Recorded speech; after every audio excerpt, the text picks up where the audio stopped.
आज हम लोग इंटीग्रेशन का फॉर्मूला जानेंगे, ठीक है। तो इस फॉर्मूला को समझने के लिए बस हम थोड़ा सा एक ट्रिक हम अपनाएंगे, जो कि समझिए कि पूरा का पूरा फॉर्मूला आपको ट्रिक से याद रहेगा। सबसे पहले आपको ये समझना होगा डी क्यों लिखते हैं। डी का मतलब ही होता है डिफरेंशिएट, डिफरेंशिएट, ठीक है ना। डी का मतलब ही होता है डिफरेंशिएट, और इसका हिंदी होता है अवकलन, ठीक है। और इसका उल्टा होता है ये, इसको हम बोलते हैं इंटीग्रेशन, इंटीग्रेशन, जिसको हिंदी में हम बोलते हैं समाकलन। हाँ, इंटीग्रेशन को हाँ इंटीग्रल भी कहते हैं, ठीक है। तो इंटीग्रेशन डिफरेंशिएशन, डिफरेंशिएशन का उल्टा इंटीग्रेशन, इंटीग्रेशन का उल्टा डिफरेंशिएशन, अवकलन समाकलन, अवकलन समाकल्य, ठीक है ना, नाम है। तो हम लोग को बस इंग्लिश हम लोग को जानना है। अब देखिए ये सब आपको याद करना नहीं है। 11th में आप ये 12th में और 11th में भी हम लोग डिस्कस इसका किए हैं। तो अगर आप इसको याद किए हैं डिफरेंशिएशन में, तो आसानी से इसका इंटीग्रेशन आप निकाल सकते हैं। तो देखिए कैसे हम बनाएंगे इसको, ध्यान दीजिएगा। इसका हम बना रहे हैं फर्स्ट नंबर का। ये देखिए ये इधर कैसे इसको तोड़ते हैं ये पहले समझिए। इसको पूरा डिटेल्स बना रहे हैं पहले, कैसे ये आता है। तो ये डी साइन एक्स, इस डी एक्स को हम इधर भेज दिए, तो कॉस एक्स डी एक्स, ठीक है। हम दोनों तरफ इंटीग्रल कर देंगे, दोनों तरफ क्या करेंगे, इंटीग्रल यानी इंटीग्रेशन लगा देंगे। समझ में आ रहा है। चाहे इसको नीचे हम कर देते हैं काम, इंटीग्रेशन,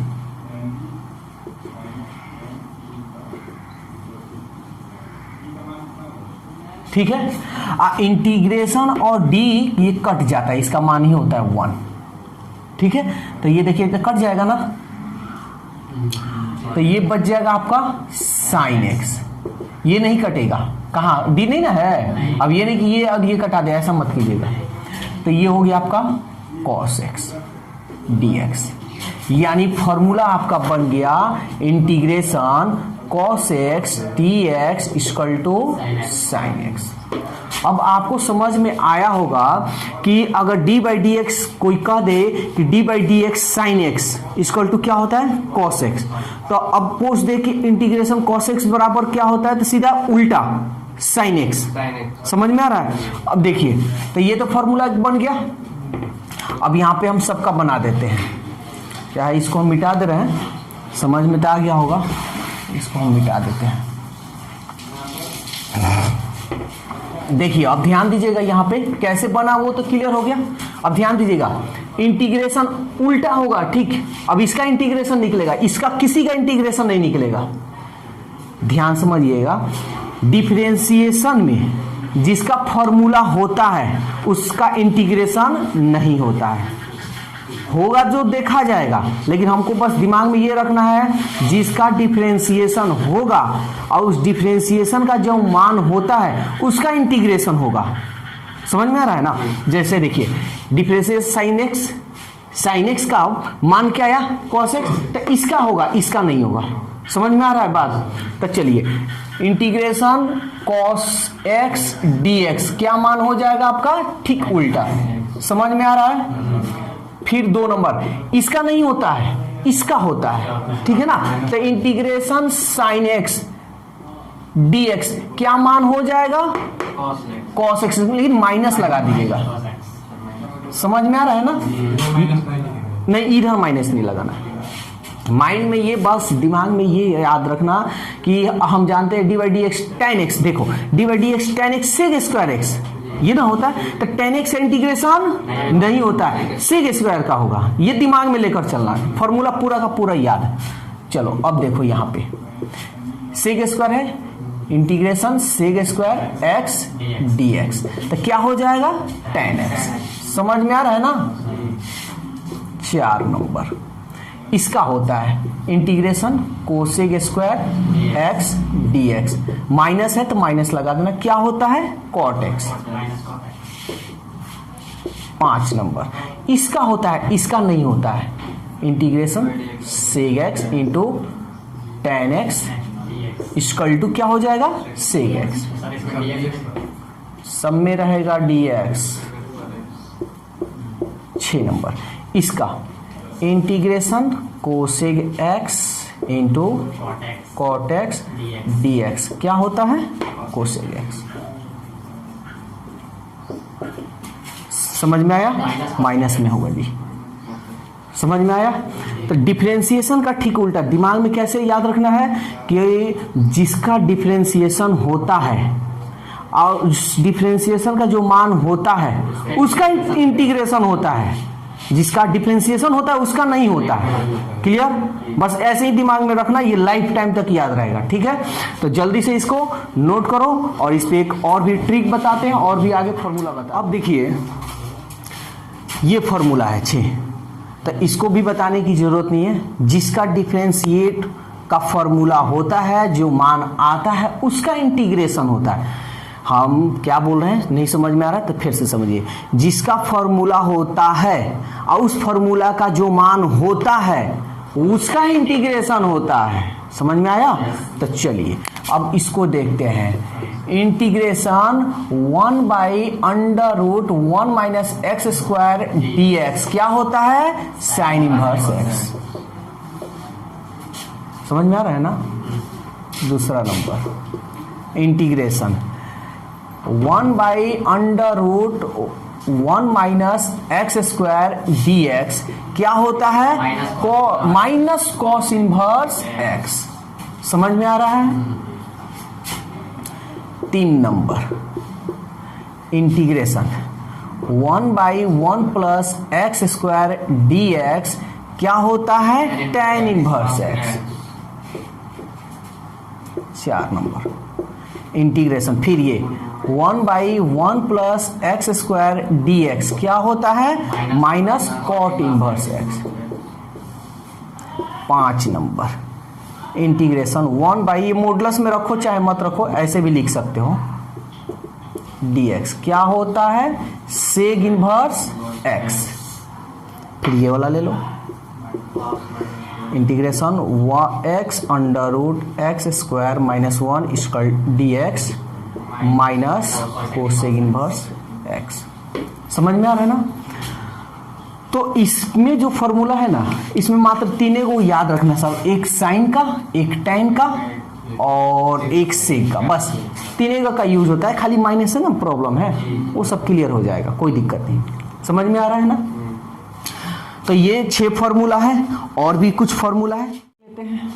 अब देखिए ये 4 फॉर्मूला है, 4 फॉर्मूला को भी वही तरीका हम यूज करेंगे।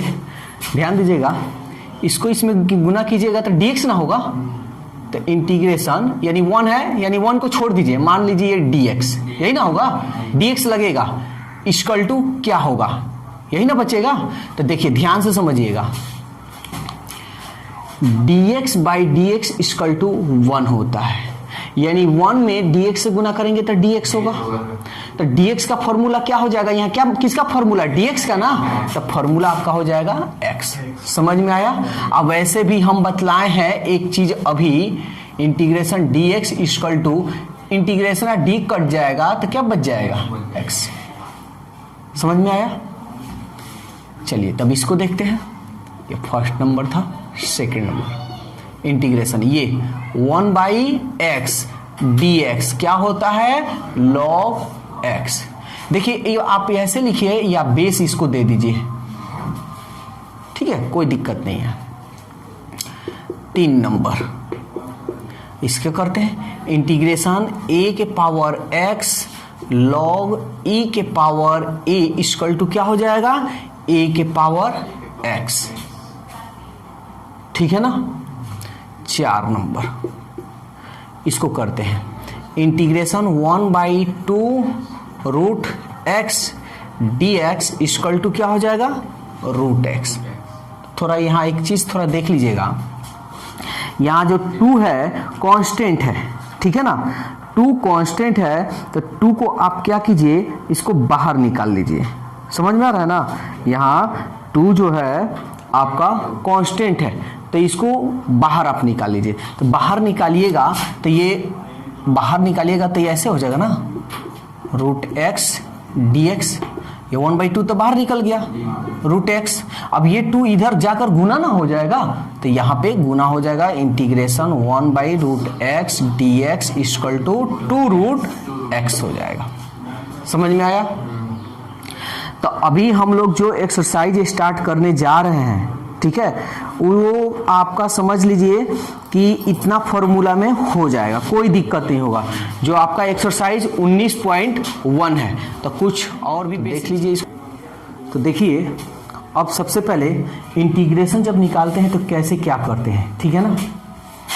तो ध्यान से समझना सब। यहाँ पे इंटीग्रेशन x⁴n dx एक फॉर्मूला है, ये छोटा सा फॉर्मूला है, याद करने की जरूरत नहीं है। हम बोले हैं कि कोई चीज याद नहीं करना। n बोले तो नंबर, संख्या, क्या। तो देखो, डिफरेंशिएशन करते थे तो क्या करते थे, थोड़ा ध्यान देना। जब इंटीग्रेशन पढ़ोगे ना तो थोड़ा डिस्टर्ब कर देता है। क्या करेगा, इन डिफरेंशिएशन में प्रवेश कर जाओगे, अरे डिफरेंशिएशन में तो ऐसे करते थे, यहाँ पे ऐसे हो गया, डिफरेंशिएशन में ऐसे करेंगे कि इंटीग्रेशन में ऐसे करेंगे, दिमाग थोड़ा कन्वर्ट हो जाता है। तो इस पे थोड़ा विशेष थोड़ा ध्यान देना। जैसे थोड़ा देरी के लिए हम क्वेश्चन लेते हैं, 2x³ x² + 1 ले लेते हैं। इसका हम डिफरेंशिएट करते हैं तो 2 तो बाहर आ जाएगा, और ये dx³ एक बार डिटेल्स लिख दे रहे हैं, ये हो जाएगा dx² और ये d/dx यानी 1। तो हम जानते हैं ये बगल में आता है, क्या जानते हैं, बगल में आता है। 3 दूनी 6, एक कम हो जाता है, ये हो जाएगा 2x, इसका मान 0 होता है। समझ में आ रहा है ना। अब अगर इसी को कह दे, अच्छा इसका फॉर्मूला मेरा अगर हम देखें तो यहाँ पे हम फॉर्मूला इसका भी बता देते हैं। x⁴n रहता है तो क्या होता है फॉर्मूला, n बगल में आ जाता है और एगो इसमें से कम हो जाता है। यही ना इसका फॉर्मूला है डिफरेंशिएशन का। लेकिन इंटीग्रेशन पे ध्यान से समझना, ये तुम्हारा इंटीग्रेशन का है। x वेरिएबल चर और n जो है नंबर है, यानी संख्या है। तो ये क्या होगा ना, x इसमें एगो जुट जाएगा, ध्यान से समझना, इसमें क्या होगा, एगो जुट जाएगा, एगो बढ़ जाएगा, तो क्या हो जाएगा n+1। और जो पावर होगा ना वो बाटा में लिख देना सब, n+1। समझ में आया। और उसी को लिख देंगे, हाँ जो जुटेगा पूरे को लिखेंगे। अभी हम डिफरेंस एक एग्जांपल देते हैं, क्लियर हो जाएगा। और इंटीग्रेशन में एक कांस्टेंट ऐड हो जाता है, यानी +c इसमें ऐड कर देना, ये तुम्हारा फॉर्मूला हो जाएगा। समझ में आया, कोई दिक्कत। अभी देखो ये डिफरेंशिएशन हम किए हैं, इसका हम इंटीग्रेशन करते हैं। अब कह दिया जाए इसका इंटीग्रेशन निकालिए आप, कोई भारी नहीं है, बस इस पे ध्यान दो मेरा बातों पर। इसका इंटीग्रेशन निकालना है तो कांस्टेंट जो भी रहे उसको बाहर निकालना है, चाहे डिफरेंशिएशन में हो या इंटीग्रेशन में। 2 कांस्टेंट है, बाहर निकाल लो। इंटीग्रेशन x³ dx, समझ में आ रहा है, plus integration x² dx, integration 1 dx। कोई दिक्कत। अच्छा 1 में dx से गुना करेंगे तो dx से ना होगा, तो 1 को हटा दें, कोई दिक्कत। अभी हम इसका फॉर्मूला बोले हैं कि इसमें एक जुट जाता है, बढ़ा दिया जाता है। तो 3 है तो कितना हो जाएगा, पावर 4 है ना, तो नीचे लिख देना 4। 2 है तो पावर 3 ना हो जाएगा, नीचे लिखोगे 3। डिफरेंशिएशन में थोड़ा घटता था, इसमें जुटेगा बस। आइए तो कट जाएगा ना, तो ये क्या हो जाएगा x। इसमें हम क्या बताए हैं, एगो कांस्टेंट जुट जाता है, यही। अब इसमें कटाना चाहो तो कटा लो, 2 दूनी 4, तो x⁴/2 x³/3 + x + c, ये रहा आपका इंटीग्रेशन का। तो देखिए एग्जाम्पल नंबर 2 क्वेश्चन, अगर अभी फर्स्ट वाले पे नहीं समझ में आया तो ध्यान से समझिएगा। सबसे पहले हम इसको इसके साथ कर लेते हैं, integration x square d x, ये वाला लिखते चलेंगे, माइनस इंटीग्रेशन 5x dx। एक बार डिटेल्स लिख देते हैं आप लोग को समझने के लिए, प्लस इंटीग्रेशन 7 dx होगा ना। तो हम क्या बताए हैं, चाहे इंटीग्रेशन हो चाहे डिफरेंशिएशन हो, इंटीग्रेशन हो चाहे डिफरेंशिएशन हो, कांस्टेंट बाहर निकाल दीजिएगा। यहां तक कांस्टेंट है नहीं, तो 2 है तो इसमें 1 जोड़ दीजिए, कितना होगा 3। आप पावर नीचे लिख दीजिएगा। हाँ भाई, इसमें जोड़ेंगे, अभी नाम बताए हैं, डिफरेंशिएशन में कम होता है, इसमें जोड़ेंगे।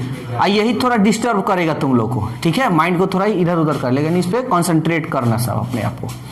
5 कांस्टेंट है, निकाल लो।